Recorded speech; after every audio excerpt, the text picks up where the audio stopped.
Chers amis, merci. Merci de prouver une fois encore que la défense de la famille est notre priorité. Merci de prouver une fois encore que la France refuse de sacrifier ses valeurs pour des intérêts partisans. Et merci de prouver une fois encore que notre conception de la vie est universelle et absolue et qu'il n'y a aucun compromis possible sur notre pacte d'humanité. C'est parce que nous savons que la famille est le premier socle, la première base de notre société, que nous voulons pour nos enfants qu'ils y soient toujours protégés. La Déclaration sur les droits de l'enfant de 1959 avait rappelé avec force ce principe.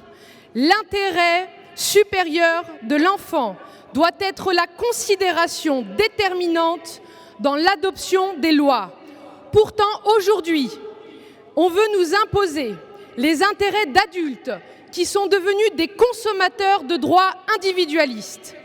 Alors nous le répétons inlassablement, un enfant doit avoir un repère, une filiation faite d'un homme et d'une femme, parce que son premier droit intrinsèque, c'est d'avoir un père et une mère.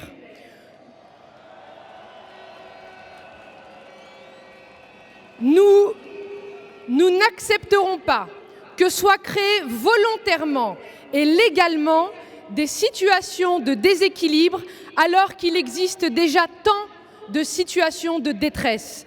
Vous le savez, l'histoire nous l'a maintes fois montré. Les dispositions humaines sont superficielles et passagères, alors que les lois naturelles sont, elles, immuables. Antigone avait raison. Il n'est pas permis aux lois de la République de violer des principes intangibles qui sont en vigueur depuis notre origine. Ayons le courage de témoigner nos convictions de façon indéfectible, quel que soit le mépris, les provocations ou les caricatures dont nous sommes victimes. La cause que nous défendons est bien plus grande. Notre mobilisation doit continuer pour empêcher que la procréation médicalement assistée devienne possible en dehors d'un cadre thérapeutique. Notre mobilisation doit aussi empêcher l'arrivée de la gestation par autrui. Je dis bien par autrui et non pour autrui, parce qu'il n'y a rien de généreux à marchandiser la naissance d'un être. La PMA et la GPA, c'est la suite logique de la loi Taubira. Et il existe déjà un risque qu'aux yeux de la Cour européenne des droits de l'homme, la différence de traitement entre couples homosexuels et hétérosexuels soit considérée comme une rupture d'égalité et entraîne de facto la condamnation de la France. D'ailleurs, on le sait bien dans la pratique, la GPA existe déjà.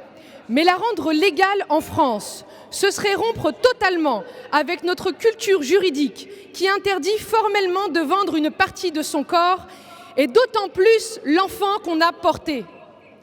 Pour mettre en place la GPA, il faudra donc à nouveau détruire un fondement de notre code civil qui impose l'indisponibilité du corps humain et interdit la possibilité d'en faire l'objet d'un contrat. C'est un principe d'ordre public qui est lié à la notion même de dignité de la personne humaine.